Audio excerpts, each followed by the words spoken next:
పాటైనా రాయాలని ఉంది. ఎలా? నేను చెప్తాగా. దస్తాడు పేపర్లు, బస్తాడు పెన్నులు ముందేసుకొని ఒక డబ్బాడు జంతికలు పక్కన పెట్టుకో. అవన్నీ ఖాళీ అయ్యేలోపు నీ బుర్రలోకి విచ్చలవిడిగా వస్తున్న ఆలోచనలను పెన్నుతో పేపర్పై పరాపరా పాకించేయి. నిజంగా పాటలు రాసేవాళ్ళు నన్ను తిట్టుకోకండి, నేను ఇలానే రాసా. భాష మీద పట్టు ఉండాలి, భావం అర్థవంతంగా రావాలి, సందర్భంలోకి పరకాయ ప్రవేశం చేయటం కూడా తెలియాలి. మనుషులను, వారి మనస్తత్వాలను చదవాలి.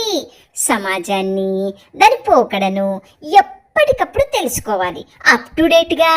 ఇకపోతే రాసే పాట ఏదైనా సరే అందులో రచయిత చెప్పాలనుకున్నది చదువులేని వారికి కూడా అర్థమయ్యేలా ఉండాలి. అప్పుడే ఆ పాట రాసిన వారు విజయం సాధిస్తారు. నేను సాధించినట్టు. ఇక నీవు రాయటం ఆరంభించు. శుభం భూయాత్.